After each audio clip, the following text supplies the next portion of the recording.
दोस्तों GTL infra की बात करें तो स्टॉक ने लगभग बॉटम बना लिया है ऐसा लग रहा है। इसके पीछे क्या वजह है उसको भी समझेंगे और क्या इस समय हमें एंट्री करनी चाहिए, और एंट्री करनी चाहिए तो क्या लॉन्ग टर्म के लिए होल्ड करना चाहिए या शॉर्ट टर्म में प्रॉफिट बुक करना चाहिए। जीटीएल की आगे की क्या संभावना बन रही है, यहाँ पे दो बड़ी अपडेट निकल के आ रही है। उन अपडेट को भी एक एक करके डिस्कस करेंगे और जानने की कोशिश करेंगे क्या ये छोटा सा पेनी स्टॉक जिसकी प्राइस ₹1 के आसपास है कुछ कमाल कर सकता है या फिर ये इन्वेस्टमेंट डुबाने का जरिया बनेगा।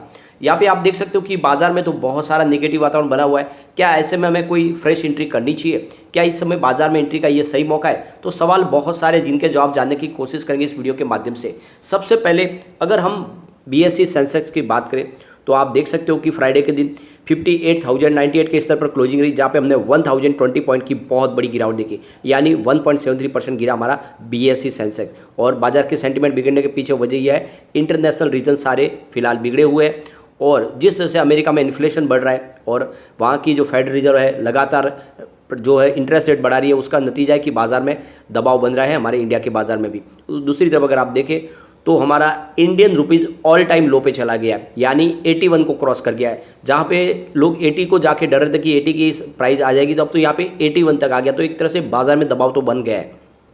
इसके बीच में अगर जीटीएल इंफ्रा की बात करें तो यहाँ पे हमने कोई अपडाउन नहीं देखी फ्राइडे के दिन, यानी क्लोजिंग थर्सडे की क्लोजिंग पर ही रही है, 1.45 पर क्लोजिंग रही। और ये जो क्लोजिंग है ये आप देख सकते हो कि पिछले 3-4-5 दिन ट्रेडिंग सेशन से हम वहीं पर इस स्टॉक को देख रहे हैं। आप देख सकते हो ये इससे पहले 19 सितंबर को भी हमने 1.45 की प्राइस देखी। अगर इसके बाद देखें 20 तारीख तो वहाँ पर भी हमने 1.45 की प्राइस देखी। 21 सितंबर को भी हमने 1.45 की प्राइस देखी और यहाँ पे आप देख सकते हो कि 22 सितंबर को भी हमने 1.45 की प्राइस देखी, यानी लगातार एक ही प्राइस में आपको ट्रेड करता हुआ दिखा रहा है स्टॉक। इसका मतलब यह है कि एक तरह से फिलहाल 1.45 का बॉटम बना हुआ है। इसने आप देख सकते हो इंट्राडे में 1.40 भी बताया।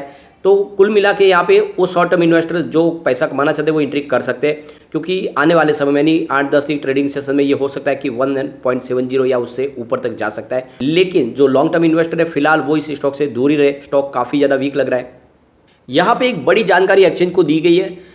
जीटीएल इंफ्रा की तरफ से कहा गया है कि उन्होंने 22 सितंबर 2022 से उनके नए डायरेक्टर की अपॉइंटमेंट की है, जिनका नाम है यहाँ पे मिलिंद के नायक, जो इनके फुल टाइम यहाँ पे डायरेक्टर होंगे। इसके अलावा देखें तो कंपनी की 19वीं एनुअल जनरल मीटिंग होने जा रही है और ये डेट भी ऑलरेडी हमारे सामने आ चुकी है। 29 सितंबर को कंपनी की एनुअल जनरल मीटिंग होने वाली है। ये 19वीं एनुअल जनरल मीटिंग होगी, ये कुछ खास हो सकती है। इसके पीछे वजह यह है कि 5G के लिए बहुत सारी इस समय कोशिश की जा रही है। कंपनी की तरफ से भी कोई बड़ा अनाउंसमेंट हो सकता है कि 5G के लिए इस समय सबको तैयारी करनी है, 5G टेक्नोलॉजी लॉन्च होने वाली है। तो हो सकता है कि इस बार कंपनी की तरफ से भी कोई बड़ी अनाउंसमेंट हो, कंपनी के यहाँ पे इंटरनल कुछ बड़ी चेंजेस की जा सके, क्योंकि आप समझ सकते हो कंपनी काफ़ी ज़्यादा लॉस मेकिंग है। लेकिन इंडिया की एक बड़ी कंपनी है, यहाँ पे इसका बिजनेस काफ़ी अच्छा है और इसका फ़ायदा उठाया जा सकता है। हो सकता है कुछ बिजनेस टाइप भी किए जा सके। तो ये सारी बातें निकल के आ सकती है, जिसके लिए हमें 29 सितंबर का इंतजार करना होगा।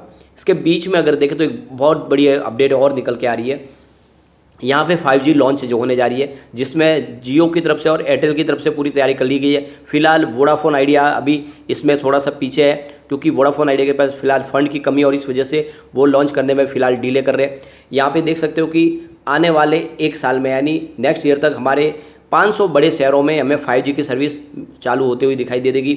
इसकी आप देखो धीरे धीरे चरणों में शुरुआत होगी, लेकिन आने वाले समय में पूरे के पूरे 500 बड़े बड़े शहरों में हमें 5G की सर्विस देखने को मिल जाएगी। इस बार स्पेशली चाइनीज इक्विपमेंट को बिल्कुल इस्तेमाल करने के लिए मना किया गया, यानी 5G की टेक्नोलॉजी में सिर्फ इंडिया के जो मेक इन इंडिया के तहत बने हुए इक्विपमेंट इस्तेमाल हो सकते हैं या फिर दूसरी यूरोपियन कंट्रीज़ के इक्विपमेंट को इस्तेमाल किया जा सकता है। लेकिन कोई भी चाइनीज़ इक्विपमेंट को बिल्कुल मनाही की गई है, वहाँ पे कोई इस्तेमाल नहीं कर सकता, क्योंकि ये सुरक्षा का मामला है और इसीलिए यहाँ पर सरकार ने सख्त कदम उठाए और इसलिए पूरी तरह से स्वदेशी ही इक्विपमेंट ज़्यादा करके बनेंगे। और बहुत सारी कंपनियाँ जो ऑलरेडी इक्विपमेंट बना रही है, HFCL लिमिटेड है जो काफ़ी ज़्यादा इक्विपमेंट बना रही है। तो आने वाले समय में यहाँ पे हमारे लिए एक पॉजिटिव संभावना बननी शुरू हो चुकी है। जल्दी 5G आएगी और 5G एक बड़ा रिवॉल्यूशन लेके आएगी। 5G की वजह से आप समझ सकते हो कि ज़िंदगी बहुत ज़्यादा आसान होने वाली है। ये जो स्पीड है वो 10 गुना होने वाले 4G से ज़्यादा। तो आप समझ सकते हो कि आने वाले समय में एक मेडिकल हेल्थ केयर सेक्टर में भी बड़ी रिवॉल्यूशन आ सकती है। यहाँ पे आप देख सकते हो फॉरेन कंट्रीज़ में कोई भी डॉक्टर यहाँ पे ऑपरेशन कर सकते हैं वहाँ से गाइड करके। तो कुल मिला के एग्रीकल्चर सेक्टर में हो या फिर हेल्थ केयर सेक्टर में, एजुकेशन सेक्टर में एक बड़ा रिवॉल्यूशन आने वाला है। ये सिर्फ अब बात करने की जरिया नहीं रह गया, बल्कि एक तरह से देखें तो एक नई टेक्नोलॉजी है जो पूरे समाज को और देश को आगे लेके जाने वाली है। ऐसे में आप देख सकते हो कि 5G का फ़ायदा जीटीएल को भी मिल सकता है, क्योंकि इनके पास 28,000 टावर का एक बड़ा नेटवर्क है। तो कुल मिला के पॉजिटिव बातें हो सकती है, लेकिन कंपनी बहुत ज़्यादा वीक है, बड़ा इन्वेस्टमेंट बिल्कुल न करें, रिस्की है। अगर हम पिछले 10 साल की इसकी परफॉर्मेंस देखें तो आपको समझ में आएगा कि कंपनी ने कैसा अचीवमेंट किया और कैसे शेयर होल्डर को इसने रिटर्न दिया है।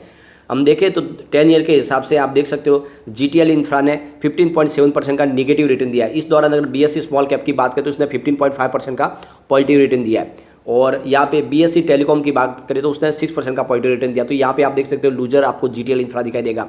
5 ईयर के हिसाब से अगर हम देखें तो इसने 25.98% का निगेटिव रिटर्न दिया। इस दौरान बीएससी स्मॉल कैप 12.08% का पॉजिटिव रिटर्न दे चुका था। इसके अलावा टेलीकॉम बीएससी टेलीकॉम की बात करें तो उसने 4.67% का पॉजिटिव रिटर्न दिया।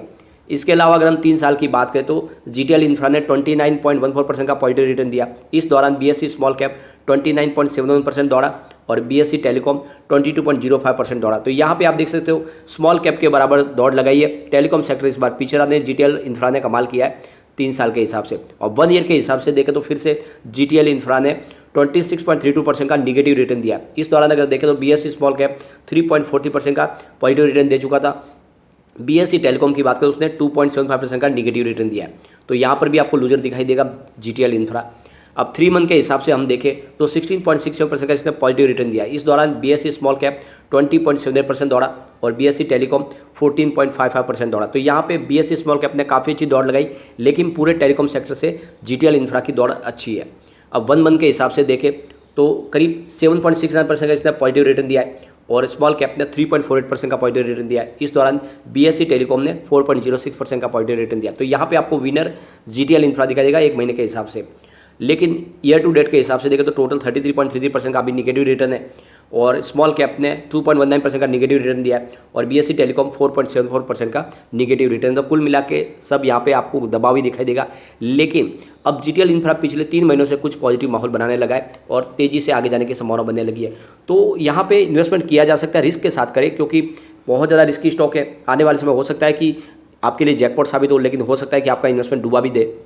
एक बार इसकी रेटिंग भी देख लेते हैं। फिलहाल मास्टर रेटिंग 5 स्टार में से 4 स्टार है, जो बहुत अच्छी बात है, लेकिन इसका ईपीएस स्ट्रेंथ बहुत ज़्यादा वीक है। 5 स्टार में से मात्र 2 स्टार की रेटिंग है, लेकिन बायर डिमांड बहुत ही शानदार है। 5 स्टार में से 5 स्टार की रेटिंग निकल के आ रही है। प्राइस स्ट्रेंथ कमजोर है, 5 स्टार में से 2 स्टार की रेटिंग है और ग्रुप रैंक भी 5 स्टार में से 2 स्टार की रेटिंग है, जो एवरेज है। तो कुल मिला के इसमें एक आपको लॉटरी का टिकट समझ के ही निवेश कर सकते हैं। हो सकता है कि आने वाले समय इसकी प्राइस एक तरफा बढ़े, क्योंकि वैसे भी ये ऑपरेटर के हाथ में खेलने वाला एक खिलौना है। हो सकता है अपर सर्किट में ये 100 को क्रॉस कर जाए, या फिर हो सकता है आने वाले समय फिर से 20 पैसा हो जाए। तो ये रिस्क के साथ निवेश किया जा सकता है, लेकिन जो शॉर्ट टर्म इन्वेस्टर है वो इसमें अच्छा पैसा कमा सकते हैं। यानी आपको इस समय ₹1.45 के आसपास खरीदारी करनी चाहिए और 1.75 के आसपास बिकवाली कर देनी चाहिए। अच्छा रिटर्न मिल सकता है, पैसा कमाने का इसमें मौका, और सब वैसा ही कर रहे हैं, तो ये आप भी कर सकते हैं। लेकिन फ्रेंड, कोई भी इन्वेस्टमेंट करने से पहले अपने फाइनेंशियल एडवाइजर के बारे में ले ले या अपना खुद का रिसर्च करें, क्योंकि मैंने वीडियो आपके एजुकेशनल पर्पज़ के लिए ही बनाया। वीडियो पसंद आए तो लाइक से जरूर कीजिए और चैनल को सब्सक्राइब कर दीजिए। Thank you friend.